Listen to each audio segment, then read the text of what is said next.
Hello, সবাই কেমন আছো? তো আজকের আবার নতুন একটা রেসিপি নিয়ে চলে এসেছি। তো কোনো রকম ভিডিওটা স্কিপ করো না। আমি আজকে বানাবো বিফ চাপ। তো রান্নার সাথে সাথে আমি টিপস বাই টিপস দেবো তোমাদের কিভাবে পারফেক্টভাবে চাপ বানাতে হয়। তো এখানে আমি ফার্স্টে কিছু মাংস নিয়েছি। মাংসগুলো দেখো একদম চ্যাপ্টা চ্যাপ্টা করে পাতলা পাতলা করে গোল গোল করে একটা বড় সাইজে কেটে নেব।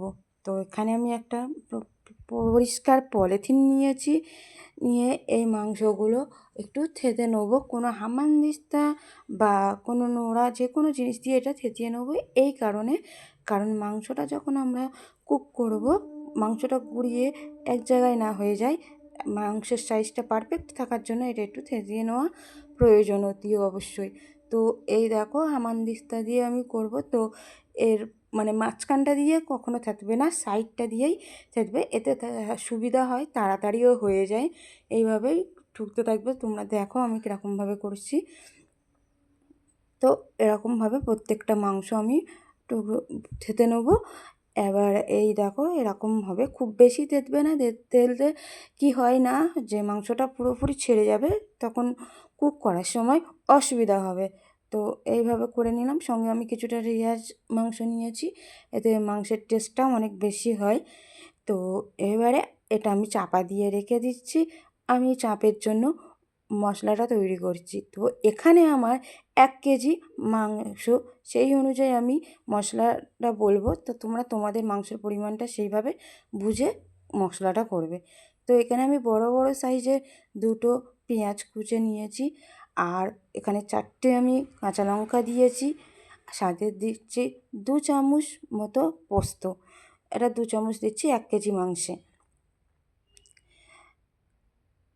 আর এখানে এবারে দিয়ে দিলাম 10-12টা মতো কাজু, আর 1 চামচ দিয়ে দিচ্ছি চাল মগজ। এই চাল মগজটা খুব বেশি দেবে না, খুব বেশি দিলে এটা তিতকুটে একটা ভাব আসে। আর এখানে 10-12টা মতন দিয়ে দিলাম সাদা মরিচ, আর 2টো এলাচ দিলাম, আর অল্প একটু জয়িত্রী দিলাম। এবার তোমাদেরকে একটা কথা বলি এখানে, যে তোমাদের কাছে যদি এই মশলাগুলো না থাকে, তাহলে তোমরা একটা বিরিয়ানির মশলা যদি কোনো গুঁড়ো পেয়ে থাকো, তাহলে এগুলো দিতে পারো, এই গোটা মশলাগুলো যদি না থাকে। তো এখানে আমি আরও দিয়েছি শাহজিরা, যেটা ছোটো ছোটো বিরিয়ানির মশলার সাথে দেওয়া হয়, দিয়েছিলাম 1/2 চামচ। আর বড় গোটা জিরে, যেটা আমরা জিরে ব্যবহার করে থাকি, ওই জিরে দিয়েছিলাম 1 চামচ। আর দিয়েছিলাম 5টা-6টা মতো কালো জিরে, কালো মরিচ। আর এখানে আমি দিয়েছি 40 গ্রাম মতন আদা আর 30 গ্রাম মতন রসুন দিয়ে একটা ভালো পেস্ট বানিয়ে নিয়েছি। আর মাংসেতে আমি এবারে এখানে দিচ্ছি পরিমাণ মতন লবণ, 1 চামচ হলুদ, 1 চামচ লঙ্কা। লঙ্কাটা তোমরা তোমাদের পরিমাণ মতন দিয়ে নেবে। আর এবারে এই পেস্ট করা মশলাটা আমি এতে দিয়ে দিচ্ছি। তো এখানে যেটুকু আমি পেস্ট করেছি সবটুকু এখানে দিয়ে দিলাম। দিয়ে এটা ভালো করে ম্যারিনেট করতে হবে। আর এটা তোমরা অবশ্যই ওভারনাইট যাতে রাখতে পারো সেরকম রাতে করে রাখবে, সকালে এ খাওয়া সকালে রান্না করবে, তাহলে এটা অনেক বেশি ভালো হয়। আর সময় না থাকলে হাতে মিনিমাম 2 ঘন্টার জন্য অন্তত করে রাখবে। এটা ম্যারিনেট করে রাখাটা সবচেয়ে বেশি গুরুত্ব, কারণ এটা ম্যারিনেট করার ওপরে এর টেস্টটা কম বেশি হয়। তো এখানে দেখো আমি কিছুটা ধনিয়ার গুঁড়ো দিয়েছিলাম, আর একটা লেবু কেটে দিয়েছিলাম। লেবুটা তো তোমরা দিতে পারো, নাও দিতে পারো, কিন্তু অবশ্যই এখানে তোমরা 200 গ্রাম মতো টক দই দিয়ে দেবে। আমি যেহেতু এখানে রাত 12টার সময় করেছি, তখন আমার কাছে টক দইটা ছিল না, তাই জন্য আমি এটা কুক করার সময় দেবো। কিন্তু তোমরা যদি ম্যারিনেট করার সময় দাও, এটা আরও বেশি ভালো হবে। তো এটা আমি এই ওভারনাইট রেখেছি। তোমরা একদম এটা নর্মাল ফ্রিজে রাখবে, রেখে এই রান্নার ঠিক আধ ঘন্টা আগে ফ্রিজ থেকে বার করে রেখে দেবে। এবার আমি এখানে একটা লোহার কড়াইতে তেল গরম করে নিচ্ছি। তো এটা লোহার কড়াই করলে অনেক বেশি টেস্ট হয়। তো তোমরা যদি কোনো ননস্টিকে করো, তো লক্ষ্য রাখবে বারবার নিচে যেন তলাইতে নিচে পুড়ে না যায়। তো আমি এখানে তেলটা দিয়ে ভালো করে তেলটা গরম করে নেব। তেলটা গরম করাটা অতি অবশ্যই দরকার আছে। তো এখানে আমি এবারে আরও প্রায় 500 গ্রাম মতন পেঁয়াজ কুচে এখানে দিয়ে দিলাম। তো এখানে পেঁয়াজটা আর তেলের পরিমাণটা অনেকটা বেশি করে দেবে, আর এই চাঁপেতে তেল আর পেঁয়াজের পরিমাণটা অনেক বেশি লাগে।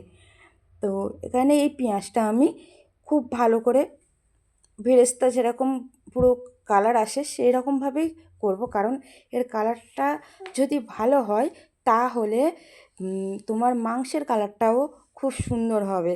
তো এখানে আমি পেঁয়াজগুলো খুব ভালো করে ভেজে নেব। আর ভাজার সময় এখানে আমি 2টো তেজপাতা দিলাম, দিয়ে এই দেখো আমার প্রায় পেঁয়াজ ভাজাটা হয়ে গিয়েছে। তো এখানে আমি এবারে মাংসগুলো একটা একটা করে তুলে দিয়ে দেবো। তো এখানে আমি একটা একটা করে মাংসগুলো দিয়ে দিলাম। তো আমি এখানে তোমাদেরকে প্রথমেই বলেছিলাম যে ম্যারিনেট করার সময় একটু টক দই দিয়ে দেবে। তো আমি তো কালকে রাতেই দিইনি, তো এখন আমি টক দইটা দিয়ে দেবো 5 মিনিট পরে এটা এখানে আমি দিয়ে দিলাম 200 গ্রামে বেশি একটু টক দই দিয়েছিলাম 1 কেজি মাংসে। তো তোমরা তোমাদের পরিমাণ মতন দিয়ে দেবে। আর এবারে একটু লবণ দিয়ে দিলাম, লবণটা পরিমাণ মতন দেবে, যেহেতু ম্যারিনেট করার সময় কিছুটা লবণ দেওয়া হয়েছিল। তো এখন সেইটা বুঝে কিছুটা লবণ দিতে হবে। আর 5 মিনিটের জন্য হাই ফ্লেম করে একটু চাপা দিয়ে রাখতে হবে। আর এইভাবে যখন মাংস থেকে পানিটা ছেড়ে যাবে তখন এখানে আমি একটু ভালো কালারের জন্য একটু কাশ্মীরি লঙ্কা দিয়েছি। চাইলে তোমরা এইটা স্কিপও করতে পারো।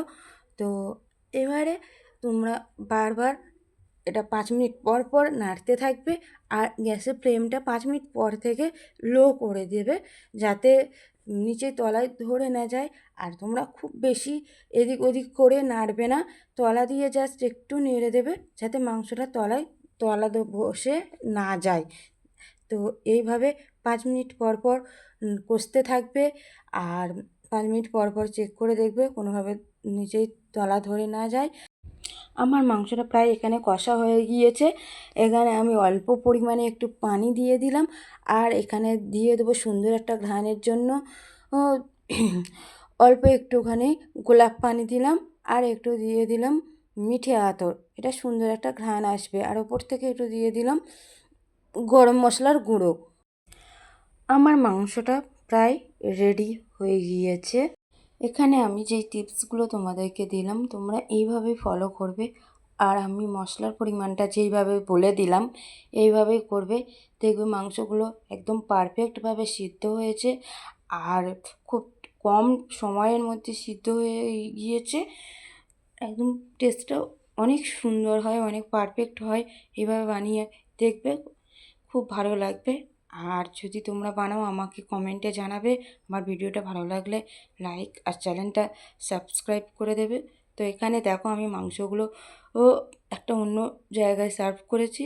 তো মাংসটা কতটা সফট হয়েছে সেটা তোমাদেরকে আমি হাত দিয়েই দেখিয়ে দেবো। হাত দিতেই এটা ছেড়ে যাবে, অনেকটা গরম ছিল তাই আমি তোমাদেরকে অল্প করে একটু ছাড়িয়ে দেখিয়ে দিলাম যে কতটা সফট হয়েছে, এটা হাত দিতেই ছেড়ে যাবে। তো এই পর্যন্ত আমার ভিডিও দেখার জন্য তোমাদেরকে অনেক অনেক অনেক ধন্যবাদ। আর এইভাবেই আমার সাথে থাকবে। আজকের মতন এই পর্যন্ত, আবার নতুন একটা রেসিপি নিয়ে তোমাদের সঙ্গে হাজির হব। তো আজকের পর্যন্ত এই পর্যন্ত, সবাই ভালো থাকবে। বাই।